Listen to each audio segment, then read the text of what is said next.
Alright, welcome back to the channel. Warhammer Man back in the studio, and we've got this week's pre-orders, and they are live on the web store. So just kind of taking a look down here.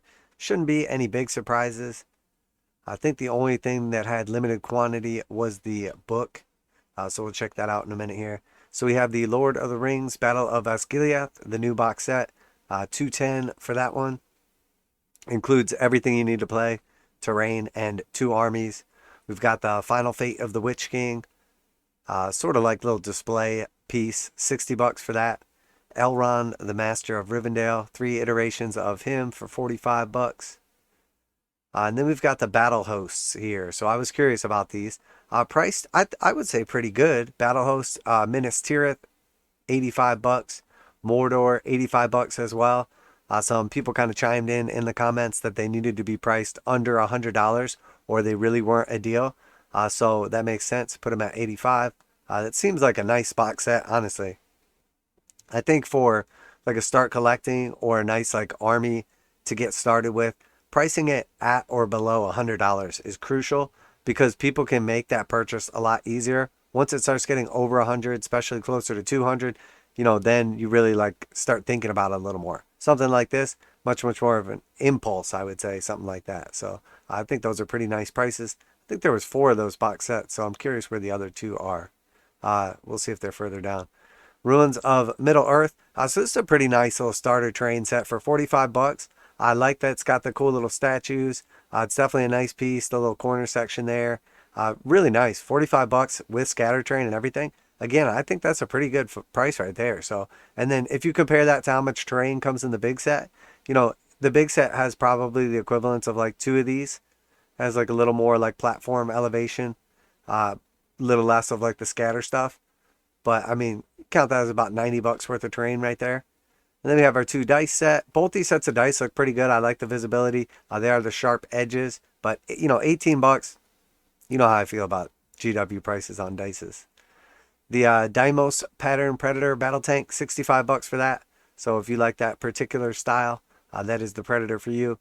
I would imagine with some of these more obscure kits, it doesn't take them a ton. They're probably making like 1 extra sprue or 2 extra sprues and then using the body, and with like, all the digital ways of doing stuff, it's probably pretty easy for them to do. I don't think they sell a lot of something like this though, honestly, because there's just a bunch of different styles and you have to just be the one guy who really likes this style. But it is cool that they offer it, honestly. If you're into like the super like historically accurate type stuff in fantasy, 30,000 years into the future universe at least. So here we have the packs 42 and 42 for the 2 different heavy weapon sets here. 3 groups of 10 in each. Someone also informed me in the comments that for Horus Heresy, apparently when you equip your heavy weapon squads, you get 10 heavy weapons in one squad. It's not like 40k where if you have a 10-man squad, you can only take 4 heavy weapons. Or if you have a 5-man squad, still can only take 4.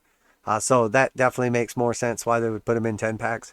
And then I think for packaging reasons is why they put them in a set like this. I think if you were going to get just 10 of a specific weapon, it would probably be like $20. So that's how or why I think they did it this way. Just my guess though. So we see a little bundle action right here. 20 bros. Mark 6 with your heavy weapons. And obviously, they just kind of pick a couple random ones. In this case, it's lascannons and autocannons. And then the volkites. Just keep scrolling on down here. We have the Horus Heresy Age of Darkness reactions, reference, all that good stuff. $16.50 for those. Then we have the Underworld's Nether Maze Gore Chosen of Dram. The massive 3-pack with your cards for $42. I think if you were going to buy the cards separately, you would spend this like $30 though.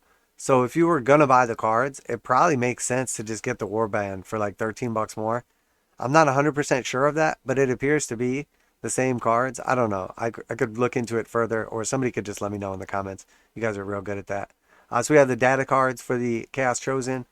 Demons, $29 for those. White Dwarf 480, $11. The Horus Heresy Print on Demand Collection 11. So if you want any of those, you can order them. And then a couple of bundles here. And of course we see the Awakenings Special Edition. So 75 bucks for that. So they did up the price on that. It does look pretty nice. And this one is limited. Most of these they do like 2,500 or 2,000 copies. I believe this one was only 1,250. So this will probably sell out relatively quickly. Yeah, 1,250 numbered copies, signed. Pretty nice looking piece. Signed by the author. They are numbered, I believe, as well. Not just signed. Yeah, signed and numbered. So pretty cool. Not really my style, but I could see how somebody would be into that. And that's pretty much it then. Here's our regular copy, and then it goes on to the other stuff. So here is the last week's, a bunch of like books and everything. We obviously went through this. It was a real big kill team week there. So lots of good stuff. We obviously saw the heavy weapons drop was definitely a big deal for a lot of players. Nothing particularly appealing to me, as I have so far skirted Horus Heresy and Lord of the Rings. So this is a nice week for me, a little week off. Into the Dark obviously is going out and about, officially on the table now.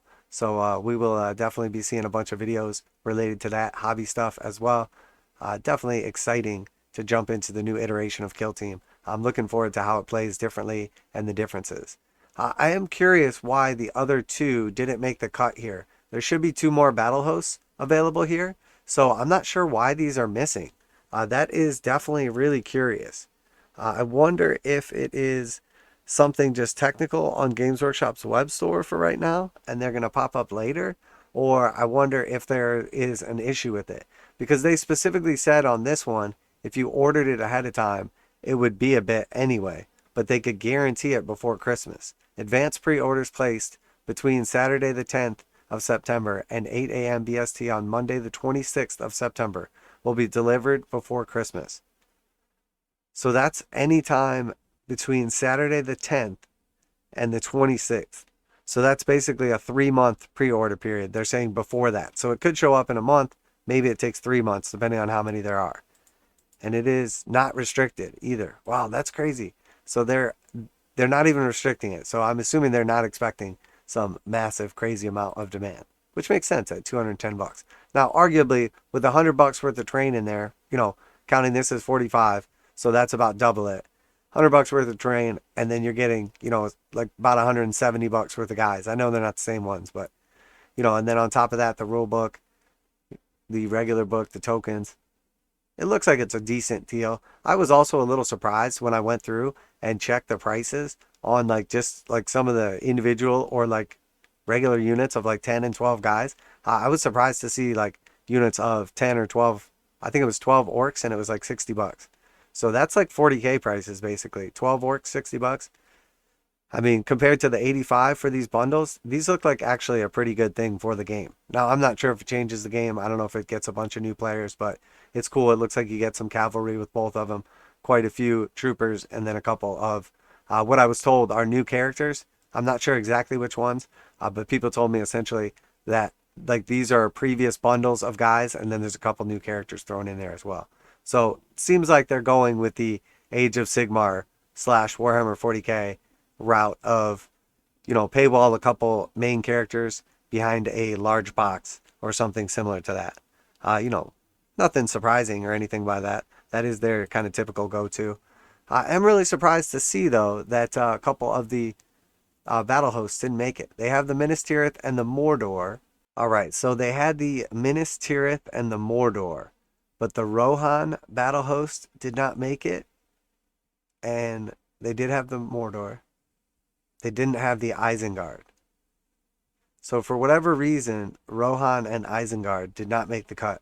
And honestly, to tell you the truth, I have to say, at 85 bucks, these battle hosts are pretty decent. It looks like you get, 3 characters right here, and then a decent amount of infantry, archers, and, combat guys, and then some cavalry as well. Here we have, again, 3 characters, and then the Palantir, and quite a few orcs here as well. I mean, these seem like pretty nice sets, honestly. For 85 bucks, I wish they still had stuff similar to this for Sigmar and 40K. This actually is pretty nice box. Again, lots of cavalry and everything.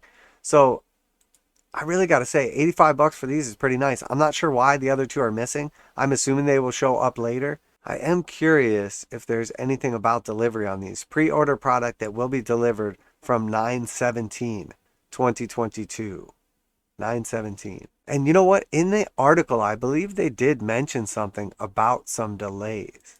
Please note that this product has been slightly delayed in the USA and Canada, so will be available to pre-order at a slightly later date in those regions. Okay, so we see that for two of them. So apparently something happened at the end there, and they were delayed. So the other two battle hosts will be showing up to Canada and USA, but are temporarily delayed here. So that is interesting to know. And you may have already known that from the previous read of the article. But it didn't register for me. So, all right, I guess that is why. So nothing to be concerned about. They are missing, but they will be here eventually. So yeah, I think that's it for this week. If you guys enjoyed the video, make sure to like and subscribe. We do daily videos, reactions, reviews, news, painting, modeling, conversion tutorials, all that good stuff. Everything from Warhammer 40,000, Kill Team Necromunda, Age of Sigmar, Warcry, Horus Heresy, some Lord of the Rings, pretty much anything GW there. I think the key one this week is if you do want the special edition Awakenings, definitely jump on that. As with only 1250 copies, probably not going to last that long. And then other than that, if you've been waiting on these Horus Heresy heavy weapons, might want to go ahead and grab those up, as some of the Horus Heresy stuff has been selling out and staying sold out. A couple of people had let me know they've had some issues getting some of the Horus Heresy stuff, so that is always nice to know. The other battle hosts will be coming shortly, and while I do think this is an expensive box set here, realistically, if we did do the breakdown on this, it's probably close to like $350 in retail for $210. So it's in line with what you would expect from Games Workshop. It seems like they're going a little bit more the Age of Sigmar route. Although I do like that they kept these battle hosts under $100 each. $85 is pretty fair, I would say, for the amount of minis you get in those box sets. So I do like that pricing, and I wish it was like that for 40K and Sigmar, etc. So that's it for today. Make sure to like and subscribe. It's absolutely free and really helps out the channel. Warhammer Man Studios. I'm Warhammer Man, and I'm out of here.